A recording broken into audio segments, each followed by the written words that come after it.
Ya con nosotros Ramón Tejada Holguín, sociólogo, politólogo, director actual en la DIAPE, que es una dirección de la presidencia del gobierno, del cual él nos va a explicar en lo adelante. Muy buenas noches, gracias por acompañarnos y bienvenido a Lenis García Opiniones. Buenas noches y gracias por la invitación, Lenis. Siempre para nosotros es un honor y también para nuestro público poder analizar con la sapiencia y el manejo que tiene de estos temas todo lo acontecido en torno a las recientes elecciones celebradas el pasado domingo 15 de mayo. Pero antes queremos que le podamos conocer un poco acerca de su trayectoria profesional. Sabemos que es sociólogo y politólogo, pero sería bueno que explique un poquito de su trayectoria y la experiencia que tiene también como escritor y sus responsabilidades en la DIAPE. Muchas cosas. Bueno, primero, decías las responsabilidades de la DIAPE, vamos a empezar por el trabajo. Yo soy director general de la Dirección de Información, Análisis y Programación Estratégica, un organismo de la Presidencia de la República, adscrito al Ministerio de la Presidencia, cuya labor es esencialmente proveer de información pertinente al Poder Ejecutivo y sobre todo al Presidente de la República, que tengan que ver con la gobernabilidad, es decir, que faciliten la toma de decisiones lo mejor informadas. Nosotros trabajamos esencialmente con información pública, prensa escrita, prensa radial, prensa televisiva, le damos seguimiento. Cuanto a mi trayectoria profesional, pues bueno, yo estudié en la Universidad Autónoma de Santo Domingo, en el momento en que la Universidad Autónoma de Santo Domingo era cabeza caliente. Quizás de ahí viene alguna perspectiva de la visión de la política social y el sentir progresista que uno tiene en la política frente a eso. En la universidad hice la licenciatura en Sociología, obviamente en la que me gradué.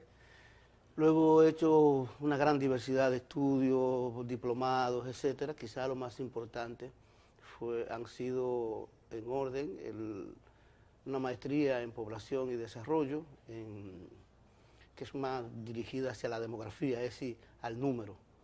Por eso también una de mis actividades principales es la encuesta y el análisis estadístico y el análisis demográfico. Esa parte no la conocía. Sí, eso fue lo que estudié en México, en realidad. Y estudié también políticas sociales en el BID, en el INDES-BID, el Instituto Interamericano de Desarrollo Social, en Washington, y acá con un acuerdo con la ENA de Francia, que es la Escuela de Administración Pública de Francia, y la Pucamaima, hice una maestría en alta gerencia pública, pero la tesis quedó pendiente. En eso entré en todo este trajín de la administración pública, comencé a aplicar lo que había aprendido, pero ya no me dio tiempo de hacer la tesis, no he sacado el tiempo, esa es la verdad. Bueno, ¿y cómo ha sido su experiencia ahora que trabaja de cerca con el gobierno, con el Poder Ejecutivo?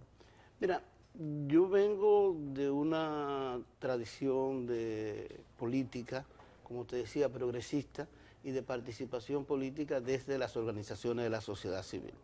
En concreto, desde Participación Ciudadana, de la cual llegué a ser coordinador general, que es el puesto político más alto, y durante mucho tiempo fui el coordinador de la Comisión Política de Participación Ciudadana. ¿Por qué te digo esto? Bueno, porque en Participación Ciudadana, una de las cosas que nosotros hacíamos, yo y una parte del equipo que estaba en la Comisión de Análisis Político, es precisamente llevar al día las informaciones, saber cómo se mueven los actores políticos, es decir, que tú puedas decir, mira, si nosotros queremos proponer que una ley de partido sea aprobada, ¿qué va a decir el actor político X? ¿Qué va a decir el PLD? ¿Qué va a decir el PRM? ¿Qué va a decir el PRCC? ¿Qué va a decir el PUM? ¿Qué van a decir todos los partidos? ¿Cuáles apoyarían? ¿Qué no apoyarían? ¿Cuáles empresarios podrían decir, sí, vamos a poner ahí una ley de financiamiento? ¿Cuáles no? Es decir, es lo que nosotros llamamos un mapa de actores. Saber cómo piensan las diversas instituciones y personas relevantes de la sociedad frente a un hecho, para que o apoyen o no apoyen lo que se va a proponer.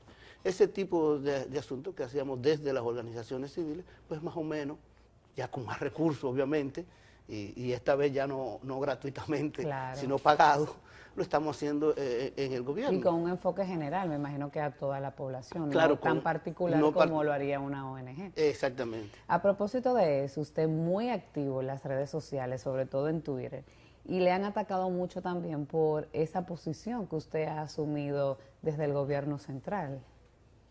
Veo Sí. que usted también... Mira, yo no le hago... Bueno, aquí podemos ver, esta es su cuenta que le sirve también de medio de promoción, Sí, Ramón gracias. Tejada Holguín, o Ratenol, que Rateol. es @Rateol. Así es, Muy Ramón dinámico, Tejada muy Holguín. activo. Esos fueron unos tweets del pasado jueves, justamente debatiendo con Vinicio Castillo y Pelegrín Castillo a propósito de la puntuación o la baja votación que obtuvo este partido. Bueno, mira, lo que ocurre es en esas redes, a veces uno tiene que tomarlo con cierta filosofía y cierto divertimento. Uno, claro, trata de aportar, trata de decir algunas ideas, pero si tú te fijas, hay mucha intolerancia, sobre todo en algunos sectores, que piensan que porque uno es funcionario público no tiene derecho a la palabra. Es irónico que gente que reclama democracia, que dice que el país debe tener más diálogo, más conversación, esa misma persona te sale diciendo, mire, usted no tiene derecho a la palabra porque usted es un funcionario público. ¡Wow! O sea, en un momento como ciudadano asumes una posición, pero ahora viene lo siempre mejor. Se parcializa de que ahora estás viene tendenciado. Lo mejor. Entonces, los que acusan que el funcionario público no tiene derecho a la palabra, deberían decir que un PRMista no tiene derecho a la palabra porque va a defender al PRM. El PRM, un PLDista no va a tener derecho a la palabra porque va a defender al PLD, un PRD no va a tener derecho a la palabra y cuando venimos a ver un empresario no tiene derecho a la palabra porque va a defender al mundo empresarial. Es más, un hombre no tiene derecho a la palabra porque va a defender a los hombres y una mujer no tiene derecho a la palabra porque no va a defender a la mujer y cuando venimos a ver nos quedamos mudos. Sí, esa es la actitud intolerante más ridícula que pueda existir, que es lo que hay mucho en las redes sociales. En cuanto a lo que comentaba sobre los castillos, lo que ocurre es que una de las experiencias que se ha tenido en este proceso electoral atañe como actor político, no tiene nada que ver con lo personal, con la Fuerza Nacional Progresista. La Fuerza Nacional Progresista es el partido que representa la derecha más recalcitrante en República Dominicana. Ultraderecha. La ultraderecha, exactamente. Fíjate cómo la Fuerza Nacional Progresista en este proceso fue defensora de todo lo que tiene que ver con la prohibición del aborto en cualquier circunstancia, con la intolerancia hacia las preferencias sexuales de las personas, con la interrupción del embarazo por razones de enfermedad o de cualquier otra situación de la mujer, pero también con un nivel alto de xenofobia y para colmo quiso trasladar los valores religiosos más recalcitrantes a la política. Fíjate cómo también inclusive llevó a algunos pastores evangélicos. Y yo hice un tuit que precisamente decía que en este proceso electoral una de las experiencias más interesantes de todas es que quienes intentaron utilizar valores religiosos en lo político se llevaron con la sorpresa de que la madurez de la sociedad dominicana había logrado y la sociedad dominicana sabía dar a Dios lo que es de Dios, al César lo que es del César y los votos a quien prefería, que es lo que pasa en una democracia. Claro, y en un proceso electoral es lo que debe se ocurrir. busca. Entonces parece que esta persona se molestó un poco por eso y yo le pregunté, como él es un gran estratega y siempre vivió diciendo durante todo el proceso electoral anterior que él fue determinante en el triunfo de Danilo Medina, que como no había podido ser determinante en el triunfo de la Fuerza Nacional Progresista, que no ha pasado de 0.3 votos, 0.3%. Ha sido unos niveles de votación que ha obtenido lamentablemente pírricos y eso demuestra también que parte de la fortaleza, desde mi opinión particular, que mostraba este partido venía condicionada a su alianza con el partido de gobierno. A muchas personas le ha chocado cómo un partido aliado de tantos años de repente ahora asuma una posición tan contradictoria, tan chocante y de frente, tan directo con el partido de gobierno cuando usted fue parte también de esa estructura. Entonces, lejos de lograr el voto, lejos de lograr conquistar a la población, creo que eso le alejó mucho más porque ya tenemos una sociedad más madura que tiene capacidad de analizar ese tipo de actuaciones. Ahora vamos a ir a nuestra primera pausa y al regreso entonces comenzamos con el análisis del proceso electoral. Ya volvemos. Hay muchos de estos candidatos que, como podemos ver aquí, de hecho, se hizo un estudio de que en vez de crecer, estos partidos decrecieron en esta ocasión. En el 2012 la mayoría obtuvo más cantidad de votos, salvo, y la única excepción ha sido el caso de Alianza País, que en esta ocasión tuvo apenas 5.000 votos por encima de la puntuación o votación que obtuvieron en el 2012. No, y también la APD sacó un poco. De hecho, Minú dobló la votación de Match Point. Pasó de 5.000 a 13.000 votos más o menos. Pero en ese caso hay que sumar que se agregan los votos de Minú. Sí, en claro, ese caso. en ese o sea, caso ellos hay que solos, sumarlo. sin la presencia de Minú, lamentablemente hubiesen quedado incluso por debajo de ese porcentaje. Sí. ¿Qué debe de pasar y qué pasaría en lo adelante con estos partidos? El caso muy particular, por ejemplo, de Alianza País y de la Fuerza Nacional Progresista, que son, en el caso de la Alianza Nacional Progresista, un partido de tradición congresual y de representación de poder ahora, como otros, en la misma Minú, el grupo de los transportistas y etcétera, quedan fuera del accionar político. La Fuerza Nacional Progresista tiene una particularidad. ¿Cuántos años de formada tiene la Fuerza Nacional Progresista? La Fuerza Nacional Progresista tiene más de 30 años. Es decir, no es un partido, algunos de estos partidos le quieren decir, y 20 de alianza con el PLD. No es un partido emergente, más bien sería una especie de partido revejío que se ha quedado ahí. Por lo tanto, tú no puedes decir, bueno, que ahora, no.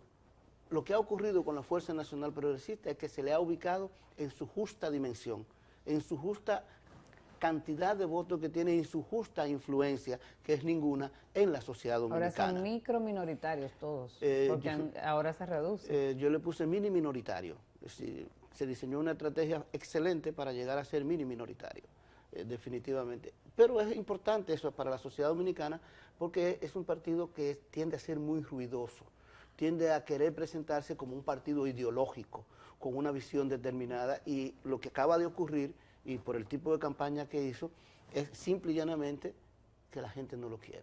Es simple y llanamente una evidencia de que República Dominicana no es tan cierto que la sociedad dominicana sea conservadora. Ojalá y los otros partidos lo asuman como experiencia, porque ahí también se evidencia que este partido pequeño nunca tuvo vida propia, nunca tuvo voto propio, todo fue prestado por el Partido de la Liberación Dominicana. Tenemos el principal partido de oposición, Luis Abinader, hasta el momento en que ha dado su alocución al pueblo en torno a las elecciones, relativamente no acepta esos números que obtuvo el presidente Medina. Vamos a escuchar un poquito para que usted nos dé su opinión de la alocución de Luis Abinader.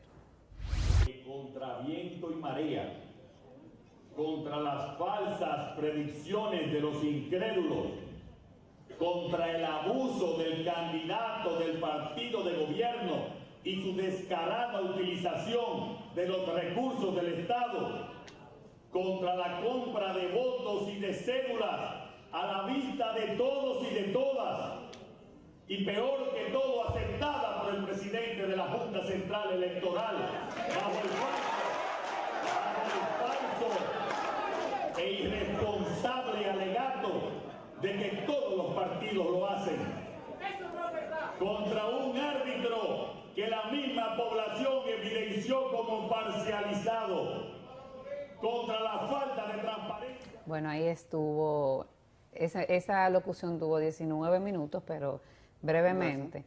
¿Cuál es su valoración y cuál entiende usted que ha sido el mensaje que mandó el candidato del PRM a la población y a sus seguidores? Mira, el primer mensaje que él mandó fue que él no tiene las condiciones necesarias para convertirse real y efectivamente como individuo en el líder de la oposición. Sí, ¿por qué? El PRM le corresponde como organización política, debido al porcentaje que obtuvo, fue un 34-35%, que no es despreciable, le corresponde ser el líder de la oposición por la cantidad de votos. Pero el liderazgo de la oposición, y ahí respondo tu pregunta de por qué, no solamente se gana porque hayan votado por ti el 34, 35%, se gana también porque te reconoce el otro sector, te reconoce el 65% que no votó por ti, contando los minoritarios, 65%, y sobre todo el 62% que votó por lo otro. Tú tienes que encantar a esa gente. Y lo primero que él hizo en ese discurso, si te das cuenta, es mentir al decir que él era mayoría. Tú no eres mayoría. Por el presidente, hasta el momento, ha votado el 62% de los electores, que son alrededor del 50% del padrón. La mayoría es el presidente. Para que estemos primero y en es un elemento la primera vez claro. que el PLD, de manera individual, obtiene la mayoría de votos. Como partido, como le va a partido tocar la casilla a uno y además muy por encima de todos los otros. Entonces, lo primero es que tú no eres la mayoría, sino el presidente. Lo segundo es que tú no sacaste millones de votos. Sacaste 1 millón y algo de votos. No sacaste millones de votos. No representas a ese sector. Ni siquiera necesariamente representa al 35%. Lo tercero es que un liderazgo, en un momento como este, que quiere ser un líder de la oposición real, habría tomado en cuenta que el presidente el día anterior había dado un discurso total y absolutamente el reverso de este discurso, pidiéndole a Dios que le diera, que le ayudara a combatir la soberbia, el orgullo y todo esto. Vamos a escuchar brevemente, y discúlpeme que le interrumpa, ese discurso del presidente Danilo Medina para que también nuestro público pueda tener ambos discursos y puedan sacar su opinión. Veamos. Y díganle a esos que no votaron que yo le mando a decir que hablen con sus senadores, que hablen con sus diputados, que hablen con los alcaldes que han ganado, que Danilo quiere trabajar de la mano con ellos.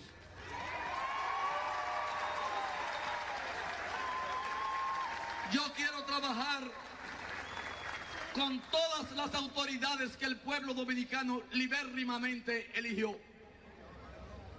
Y quiero decirles a los alcaldes, senadores y diputados que los necesito para juntarlos con los senadores, diputados y alcaldes del Partido de la Liberación Dominicana para que juntos construyamos la República Dominicana que todos queremos. Mira, por eso te decía, la dificultad de ser, si un líder de la oposición escucha un mensaje de esa naturaleza, que el presidente dio el mensaje previo, y lo primero que habría hecho es tomarle la palabra. Alguien dirá, bueno, pero que le hicieron fraude. 35 a 62. Tengamos en mente eso. Casi 3 millones va a ser al final lo que va a sacar el presidente de la República. Más de 3 millones si se sigue en la proyección. Y cerca de 1 millón y algo, ni siquiera va a llegar a 2 el PRM. Entonces, si vamos a contar por voto, dime tú cómo tú vas a hacer una trampa tan grande. Por ejemplo, ¿por qué tampoco él en ese discurso se presentó como líder de la oposición? Porque para tú ser líder de la oposición, tu misión es ganarte al que no votó por ti. Y él lo que hizo fue insultar al que no votó por él. Fíjate cómo en el discurso él dice que solamente ganaron porque compraron cédulas, porque compraron votos, porque todo el mundo era funcionario público, porque te recibían una ayudita. Y todo el que votó es un corrupto, que votó por corrupto. Entonces, ¿cómo tú, que te quieres ganar el favor de la población, le dices a la población, ustedes partido corruptos, sinvergüenza, voten por mí? Eso es lo que le está diciendo. Eso es el mensaje de un líder de la oposición en este contexto. Hay muchos temas que abordar. Pero además de eso, perdón, finalmente, escúchame que te interrumpe porque quiero dejar otro. Y además, ese fue un discurso, mientras el presidente hace un discurso tirándole un ramo de olivo, llamando a la unidad, o sea, ya pasaron las elecciones, vamos a trabajar todos juntos por un mejor país, por un país que le dé beneficios sociales a toda la población en general. Este señor hizo un discurso que en un momento como el que había de tensiones en la situación de la Junta Central Electoral, exacerbaba las tensiones, exacerbaba que la gente se fuera a más violencia y al caos. Ese no es la misión del líder de la oposición. Activaron otras fuerzas de violencia, en otros pueblos se fueron multiplicando las denuncias. Entonces, y reclamos. ¿Tú te imaginas la población que dice, si este señor, que es el señor que ha perdido en la historia dominicana, con el margen mayor, en la democracia moderna, el mayor margen entre dos candidatos ha sido este, en toda la democracia moderna. Si ese señor que perdió de esa manera está haciendo un llamado a que la gente salga a la calle a provocar situaciones de violencia, porque eso fue lo que él hizo cuando él dijo que iba a ir a defender voto por voto y fue a visitar las juntas. Si este señor hace eso, ¿cómo tú crees que la gente lo va a asumir como que puede ser el candidato, el líder de la oposición y que puede ser el que va a dialogar con el presidente de la República, un hombre de la estatura que tuviste? Bueno, ¿cree que se descarta para el 2020? Esa pregunta la vamos a responder luego de esta pausa. Seguimos con Ramón Holguín al regreso. Continuamos con esta interesante conversación y quedó una pregunta cuando fuimos a la pausa. La pregunta era... Si se descarta entonces con este comportamiento el candidato del partido opositor para el 2020. Mira, no sé si se descarta, pero es evidente que el Partido Revolucionario Moderno, que también ahí él dijo una falacia, no es propiamente un nuevo partido, es el cambio de nombre de un partido familiar, que era el partido de su padre, la Alianza Social Demócrata, la Alianza Socialdemócrata.